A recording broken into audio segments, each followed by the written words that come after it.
Back with us on the SportsMax Zone, Instagram's most followed user, Cristiano Ronaldo, is again in the news. Following his team's elimination from the FIFA World Cup in Qatar, Ronaldo requested and received permission to train at Real Madrid's training facility while he continues his search for a new club.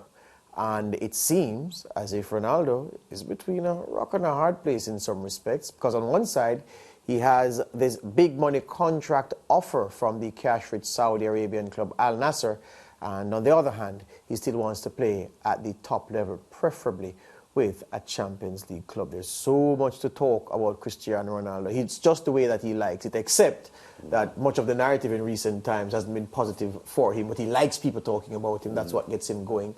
How does it work, though? Because we've known for over, well, we were in November. We knew from the end of last season that he wanted out of Manchester United because he said so. And the summer was dominated. Was May. Yes, the summer was dominated by stories of him saying he wanted to leave. At the start of the new season, we knew he wanted to leave. It didn't work out. So we know that he was wanted to leave Manchester United for a while now. He's out of there.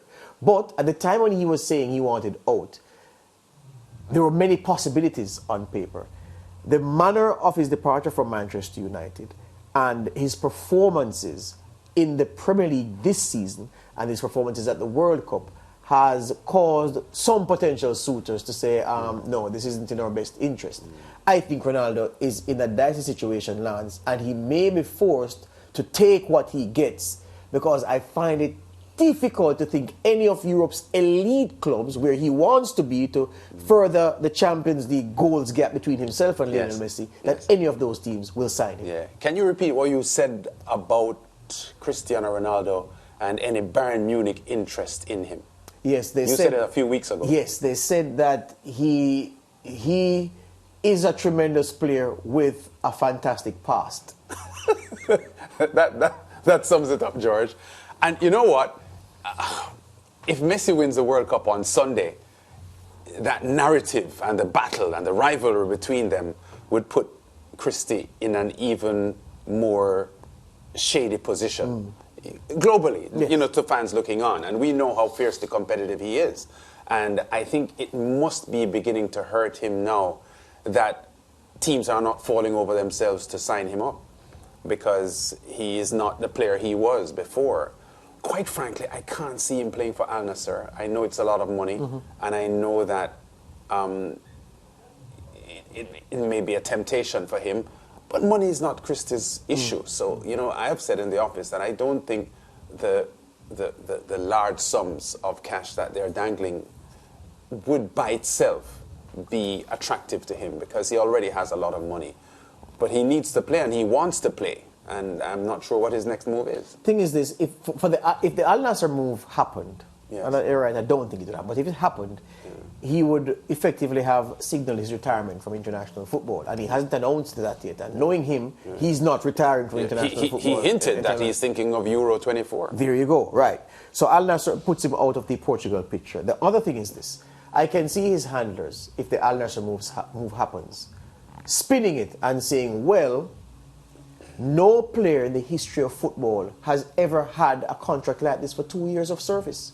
He has, our guy, they'll say, is getting $270 million to play for 2 years. Never before has that happened. And no other footballer, they'll say, has this drawing power. So they could spin that into something positive. But Ronaldo's problem is that he wants to score more Champions League goals, because Messi's not so far behind him in the race, and Messi looks as if he's going to be here for a while yet as an elite player in Europe. And Cristiano Ronaldo is deathly afraid of being overtaken. He wants to put it to a level where it can't be reached, and then he'll be satisfied. I think that he is it's a fact, he's in the most difficult period in his career. And suddenly, the things that people used to put up with, the things that teammates would be happy to run with, the things that clubs would be happy to overlook, suddenly they are not doing so, because you are no longer elite level. For many years, he was elite level, and he could do anything he wanted to do. People would sweep it under the carpet. You wouldn't hear much of it, and he'd continue. That's the problem he's having right now. Yeah, and you know what? The fact is that we have seen elite players, global stars, go into small leagues. But as you correctly pointed out, it usually signals the end of their international career. I remember Zico playing in the J League in Japan in the early 1990s. Yes. And we all knew that, Zico didn't have many more to offer for Brazil at that point. And the J League were happy to have him because he was someone who could bring some attraction to the league itself. High profile. But the narrative here is stark though, George, because none of us feels that Ronaldo is ready for that, to be walking away into the twilight and not be a world power, which would essentially be the look if he decides to go to play for Al Nassr. So I don't know. Are there any lesser lights in the Champions League when it restarts in February that could look Christie's way? Because to me, he would take a lesser Champions League team. Sporting are in the Champions League in February. No. Sporting, they didn't come out of the group. Spurs came out of the group. Benfica. No, Sporting was in the group with Spurs, Eintracht Frankfurt, and Marseille. So they weren't there. So I don't think they came out of the group. I'm just saying, even if it isn't a high-profile, big Champions League team that is considered a contender for the title, he may still, if he can sign up something with one of the smaller clubs, but still play Champions League. I think that would be where his mind is now. The only problem with that is that a small Champions League club can't afford to pay him.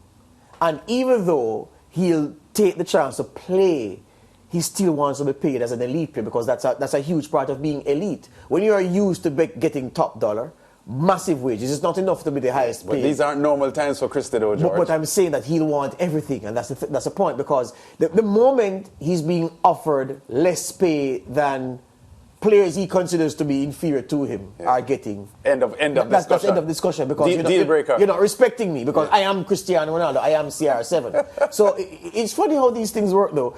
Ronaldo wins Euro 2016, it was, with Portugal.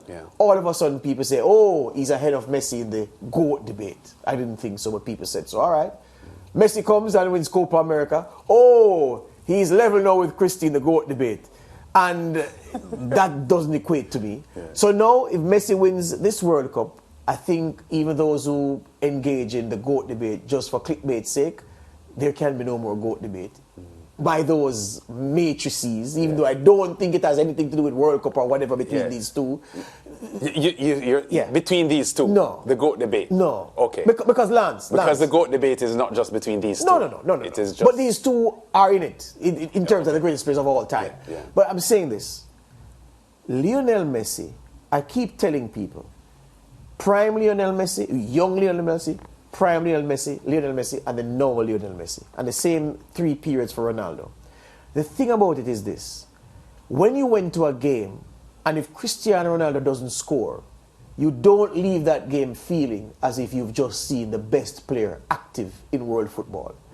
Messi can go 5 games straight and not score a goal, and you watch those games and feel like, no, I have seen the best player ever. And I think that's the difference between the men. Even though I'm not supposed to be saying this because I'm a Cristiano Ronaldo fan from origin at my club, Manchester United. But even I can admit that really I don't think there's any comparison between the men. Even as I acknowledge that without doubt, these are 2 of the best 10 players world football has ever seen. Okay. George said so. We go to break, back with more after this.